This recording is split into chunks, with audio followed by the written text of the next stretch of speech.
Bonjour, que la paix soit sur vous. Le passage que nous allons décrypter aujourd'hui est particulièrement intéressant parce que, justement, les apparences sont trompeuses. Nous allons nous arrêter sur la réflexion, le témoignage, une histoire que raconte un homme dont les apparences pourraient nous donner l'impression qu'il est plutôt strict, plutôt littéraliste, plutôt de la tradition salafi littéraliste et dans son apparence, dans ce qu'il dit dans un premier temps, il parle en arabe, et on pourrait dans un premier temps ne pas être attiré par l'image, ou même peut-être même par le contenu. Et donc de ce point de vue, ce qui est intéressant, c'est effectivement ce que cela peut vouloir dire. Aujourd'hui, sur les réseaux sociaux, on nous déverse des vidéos, des petits extraits qui souvent répondent à ce que les algorithmes savent de nos attentes, de ce que l'on aime. Et au sens du confort intellectuel ou du plaisir intellectuel, notre univers se restreint. Nous fermons notre curiosité intellectuelle, notre ouverture intellectuelle, parce que les algorithmes décident pour nous au nom de ce qu'il a enregistré que nous aimions. Et souvent d'ailleurs dans les conférences, c'est comme ça que l'on fait, on va voir des conférences, on va de ce point de vue écouter des gens qu'on aime bien, et puis on s'arrête à cela. Or là, c'est une ouverture importante qu'il faut avoir par rapport à la curiosité intellectuelle et prendre le bien partout d'où il vient, au-delà des apparences justement. Et ce que je vous propose dans la première partie de cet extrait, il commence à raconter l'histoire de Mohammed qui a 30 ans et qui va voir un médecin, une femme qui le reçoit. Et voilà ce qui se passe dans un premier temps. طبيبة سعودية تقول دخل علي رجل يسمى محمد في 30 من عمره ومعه أم يحضنها لأنها تريد أن تهرب منه. دخلت في العيادة أمه ثم رمت خمارها وبدأت تضحك ضحك المجنون الذي لا عقل له وتدور على طاولة الطبيبة. سألت الطبيبة محمدا: من هذه؟ قال: أمي. ما بالها؟ قال: ولدت بلا عقل.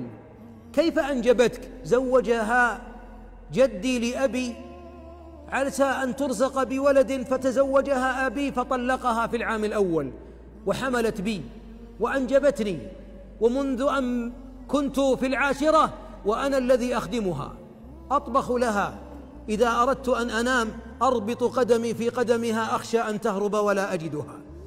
ماذا أتيت بها؟ قال: بها السكر والضغط. والأم تضحك وتقول: أعطني بطاطس فيعطيها، تبصق في وجهه فيضحك ويمسح بصقتها. ثم قالت له: هذه أمك لا تعرفك؟ قال: لا والله ما تعرف أني ابنها، لكن الذي خلقني يعلم أنها أمي. Dans l'extrait que nous venons d'entendre, c'est intéressant parce que ce jeune homme, il dit depuis qu'il a l'âge de 10 ans, il raconte son histoire, il vient avec sa maman.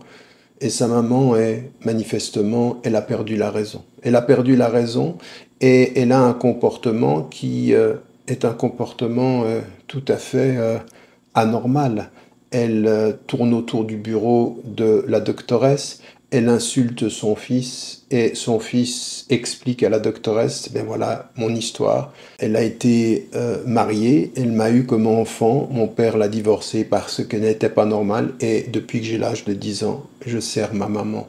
Elle ne sait pas qui je suis, elle ne sait pas mon nom, elle n'a même pas de responsabilité. Les rôles sont inversés et je suis celui qui est comme sa mère pour ma mère. Cette histoire, elle est intéressante, elle met en évidence ici vraiment tout ce qui est bir el-walid ou al-walida, c'est-à-dire le lien filial qu'il y a avec la mère, l'amour finalement qu'il exprime par rapport à sa mère et qui de ce point de vue va au-delà. Elle ne le connaît pas, elle ne sait pas. Et pourtant, lui, il la sert et il dit: mais Dieu, il sait, lui, que je le fais par amour pour ma mère et pour l'amour de Dieu. Et cette histoire, ce début d'histoire, il est intéressant parce que il met en évidence finalement que, vous savez, quand on dit que l'ihsan, la sincérité, c'est que tu adores Dieu comme si tu le voyais, car si tu ne le vois pas, lui, il te voit.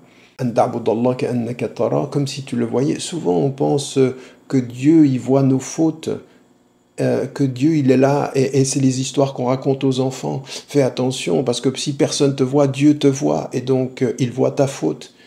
Mais là, c'est pas du tout ce qui est mis en évidence. Lui, il sert sa maman, elle ne voit pas, sa maman, elle ne sait pas, personne ne le sait, et même il n'en a même pas témoigné, c'est juste parce que la doctoresse lui demande qu'il explique ce qui se passe. Ben voilà, je la sers, et il sait que Dieu le voit, mais Dieu ne voit pas sa faute. Dieu, il est présent dans le don, Dieu, il est présent dans l'amour, Dieu, il est présent dans cette capacité à donner, même s'il n'y a pas de remerciement. Et ça, c'est le degré le plus élevé. La nuridu minkum jaza'an wala shukura, nous n'attendons de vous ni remerciement, ni récompense. Et donc, ici, il y a quelque chose de tout à fait singulier dans cette première partie, quand il raconte son histoire. Écoutez la deuxième partie de l'histoire, parce que non seulement il la sert, mais il tient parole. Le deuxième extrait.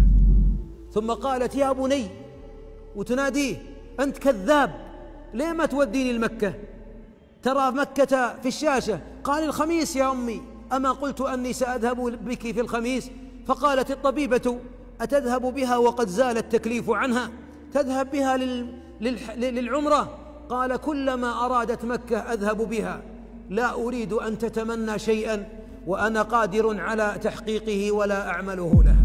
Dans ce deuxième extrait, eh bien, il lui a fait une promesse. Sa maman, elle l'insulte même, elle est vraiment agressive avec lui. Elle lui dit, mais pourquoi est-ce que tu m'emmènes pas à la Mecque?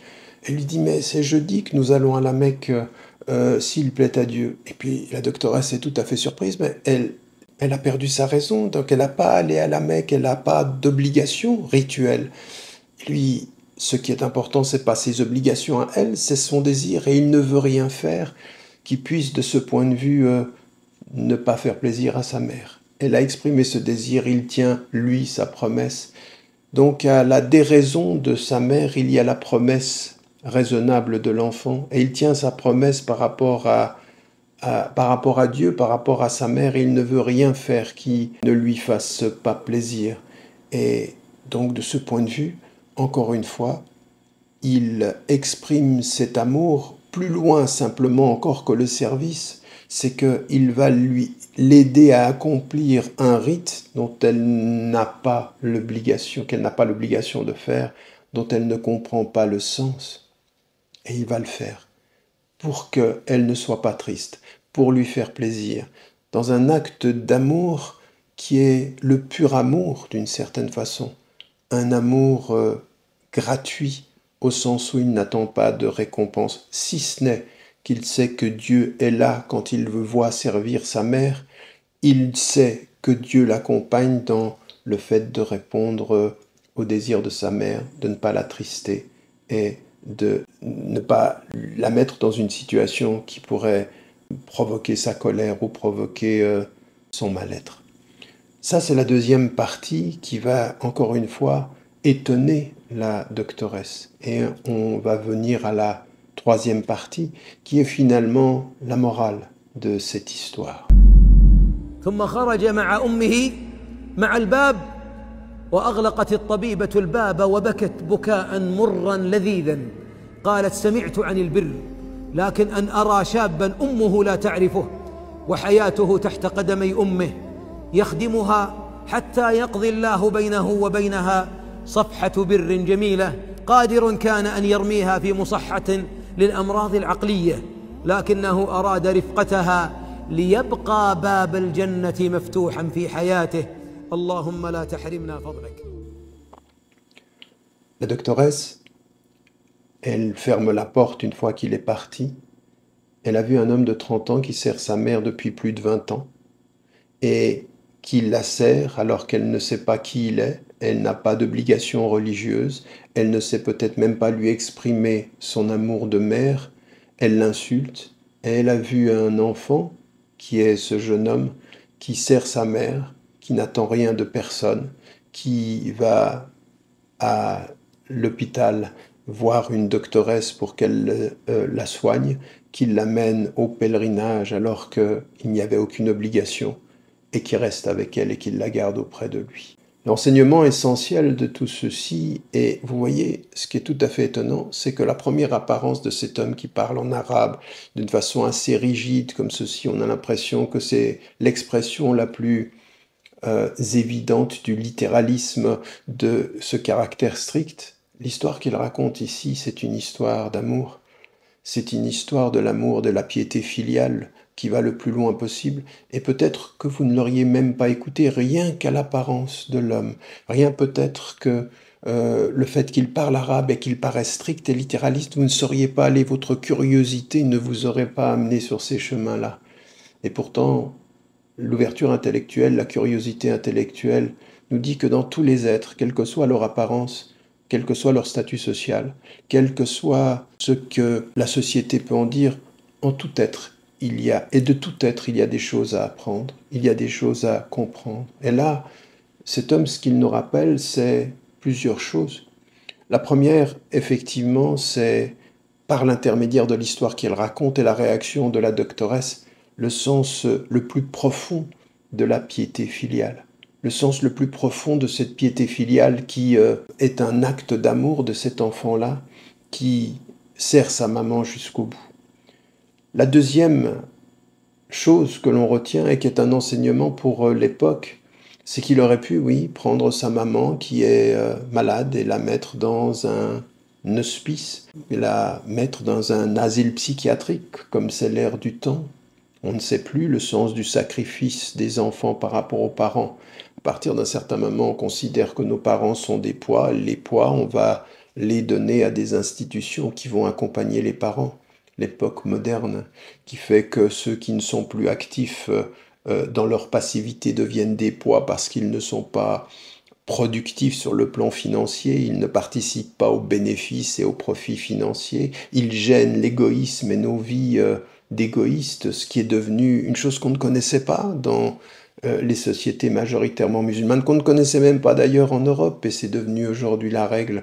Ouvrons des hospices pour y mettre les personnes âgées, y mettre les fous, y mettre ceux qui nous gênent dans nos vies égoïstes et dans notre quotidien. Bien lui, il a fait autre chose.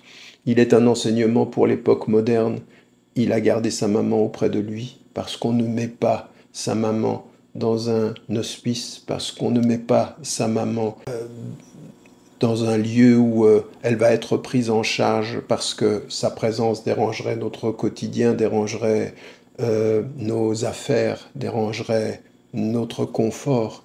Non, il garde sa mère tout près de lui et il fait en sorte de ce point de vue qu'elle soit heureuse avec lui, quel que soit ce qu'elle lui dit, même par rapport aux insultes et même par rapport au rejet de sa mère. Un acte d'amour et un acte d'amour pur. Le troisième des enseignements qui vient de cette histoire et qui a fait pleurer finalement cette doctoresse, ses larmes, qu'est-ce qu'ils disent? Vous voyez, cet homme pourrait donner l'apparence d'être un littéraliste qui tient à la règle, et il nous enseigne ici quelque chose qui est la plus profonde spiritualité, l'enseignement le plus profond dans la spiritualité, parce que, certes, il sait que Dieu le regarde, et c'est un acte d'amour par rapport à Dieu et par rapport à sa maman, et finalement, c'est le plus grand des enseignements de la tradition mystique, ça. Pour ceux qui voudraient mettre les littéralistes d'un côté, qui voudraient mettre les soufis et les mystiques de l'autre, là vous avez une histoire qui réunit les deux. En fait, l'acte d'amour est plus important que la règle, est plus important. Ça ne veut pas dire que la règle n'est pas importante, la règle elle est importante, mais ce qui est le plus, dhikrullahi akbar, c'est-à-dire le souvenir de Dieu est plus grand. Et donc de ce point de vue, il nous donne l'essence même de l'enseignement soufi. L'acte pour Dieu, il se fait dans son amour, par son amour et à travers l'amour que l'on doit à sa mère, à son père, à sa femme, à son mari, à ses enfants et à l'humanité. Donc c'est un enseignement, on ne l'attendrait pas de cette bouche, cette histoire, parce que les apparences sont trompeuses et que si on est enfermé dans « je n'écoute que ceux qui apparemment me plaisent », on s'enferme, c'est une fausse liberté. Les algorithmes vous donnent l'impression de vous ouvrir au monde, ils vous enferment dans votre monde, dans votre confort intellectuel, dans vos plaisirs. Et là, on a un enseignement extraordinaire, l'enseignement de la spiritualité la plus pure, de cet élément qui est essentiel dans l'amour que l'on a de Dieu, l'amour que l'on a pour ses parents, et ici c'est pour la mère, et il va jusqu'au bout, et il la garde auprès de lui.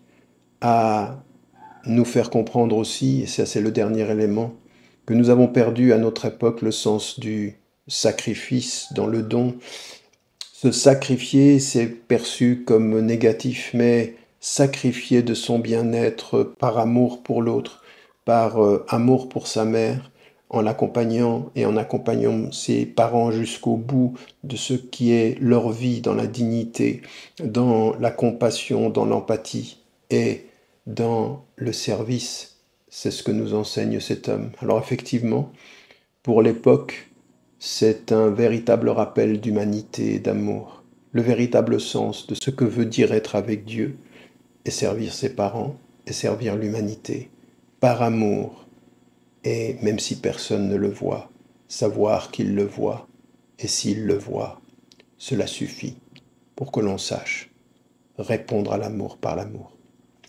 N'oubliez pas de dire à ceux que vous aimez que vous les aimez, la vie est fragile.